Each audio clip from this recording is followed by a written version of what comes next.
ప్రజల ఆదరణ చూస్తుంటే వైసీపీపై వ్యతిరేకత స్పష్టంగా కనిపిస్తోందని, జగన్కు ఓటమి తప్పదని కూటమి అభ్యర్థి పంతం వెంకటేశ్వరరావు అన్నారు. బుధవారం కాకినాడ రూరల్ పి వెంకటాపురం, సర్పవరం గ్రామాల్లో రోడ్ షో ప్రచార యాత్ర కార్యక్రమం ఘనంగా ప్రారంభమైంది. గ్రామ సర్పంచ్ పెంకే సోమేశ్వరరావు ఆధ్వర్యంలో కార్యకర్తలు, నాయకులు అభిమానాన్ని చాటుతూ ఆయన్ను గజమాలలతో సత్కరించారు. రోడ్ షోతో పాటు ఇంటింటా ప్రచారం నిర్వహిస్తూ ముందుకు సాగారు. ఈ సందర్భంగా ఆయన మాట్లాడుతూ ఎన్డీఏ ప్రభుత్వంపై ప్రజలు నమ్మకంతో ఉన్నారని, వైసీపీకి కౌంట్డౌన్ స్టార్ట్ అయిందన్నారు. రాష్ట్ర విభజనలో జరిగిన నష్టం కన్నా జగన్ పరిపాలించిన ఈ 5 ఏళ్లు ఎక్కువ నష్టం జరిగిందన్నారు. కేంద్రంలో ఎన్డీఏ ప్రభుత్వానికి, రాష్ట్రంలో కూటమి ప్రభుత్వానికి పట్టం గడితే అభివృద్ధి సాధ్యపడుతుందన్నారు. ఉమ్మడి మేనిఫెస్టో ప్రజల్లో మంచి ఆదరణ పొందుతుందని, కూటమి ప్రభుత్వాన్ని కోరుకునే ప్రతి ఒక్కరూ గాజు గ్లాస్ గుర్తుకు ఓటు వేసి అఖండ మెజార్టీతో గెలిపించవలసిందిగా ఆయన కోరారు.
అందరికీ నమస్కారం.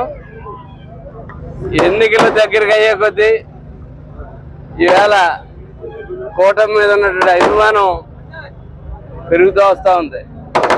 ఇంతకాలం భయాందోళనతో ప్రతి ఒక్కరిని, వ్యాపారస్తుల దగ్గర నుంచి, ఉద్యోగస్తుల దగ్గర నుంచి, విద్యార్థుల దగ్గర నుంచి, సామాన్య మానవుడు రోడ్డు పక్కన పాపం అట్టుబడులు అమ్ముకుని ఆ వేళ జీవన విధానం చేసుకుందాం అనుకున్న మనిషిని కూడా భయపెట్టి ఈ రోజు దాకా రాజ్యం వెళ్ళారు. ఆ రాజ్యం పోయిందని మచిలీపట్నంలో ఏ రోజైతే ముఖ్యమంత్రి స్వయంగా ఒప్పుకున్నాడో, చిన్నపిల్లడు హై స్కూల్లో కంప్లైంట్ ఇస్తారు చూసారా, ఆ టైపులో నాకేమో సరిగ్గా జరగట్లేదు, నాకు చెప్పకుండా ట్రాన్స్ఫర్ చేస్తారు, నాకు చెప్పకుండా అడిగి పిల్లడిస్తారు, నాకు పిల్లట్లేదు, ఈ టైప్లో ఒక భయంతో కూడినటువంటి వాతావరణంతో క్యాడర్ కూడా మనం ఇంకా లేవు అని ఒక పార్టీ నాయకుడు చెప్పడం పార్టీల చరిత్రలోనే ఇదే మొట్టమొదటిసారి చూడడం జరిగింది. కాబట్టి ఆ రోజే వైసీపీ అన్నది అయిపోయింది. నిజానికి చెప్పాలంటే ఈ ఎన్నిక మా పార్టీలకి వైసీపీకి కాదు, ఇది ప్రజలకి వైసీపీకి మధ్యలో జరుగుతున్నటువంటి ఎన్నిక. ఎందుకంటే ప్రజలను అనేక రకాలుగా హింసకు గురి చేసిన 5 సంవత్సరాలు రాక్షస పాలన చేసిన దాని తర్వాత దాని రిజల్ట్ ఇవాళ సర్పవరంలో ఇక్కడ చూస్తూనే ఉన్నారు. జనసమూహం ఇవాళ ఎంత పెద్ద ఎత్తున ఇవాళ స్వాగతిస్తూ ఉంది. అది నానాజీని స్వాగతిస్తున్నారు అనుకుంటే అది పొరపాటు. అది ఈ కూటమిని స్వాగతిస్తున్నారు. ఈ రాక్షస పరిపాలన ఎండ్ చేయడానికి స్వాగతిస్తూ ఉన్నారు. ఆ స్వాగతాన్ని మేము రేపు 13వ తారీఖు దాకా కూడా మీరందరూ కూడా ఇదే ఒకసారి కంటిన్యూ చేసి రేపు 13వ తారీఖుని పోలింగ్ పెద్ద ఎత్తున పోలింగ్ చేసి కూటమిలో హైయెస్ట్ మెజార్టీ పవన్ కళ్యాణ్ గారి తర్వాత మనకే వచ్చేటట్టు మీరు చేయాలని చెప్పి అందరినీ కూడా సర్పర్ వచ్చి చూస్తే ఊరంతా కూడా రోడ్ల మీద ఉన్నారా అనే పరిస్థితులు ఏర్పడుతుంది. కూటమి పరిస్థితి చూస్తుంటే గతంలో కొంచెం డౌట్గా ఉండేది.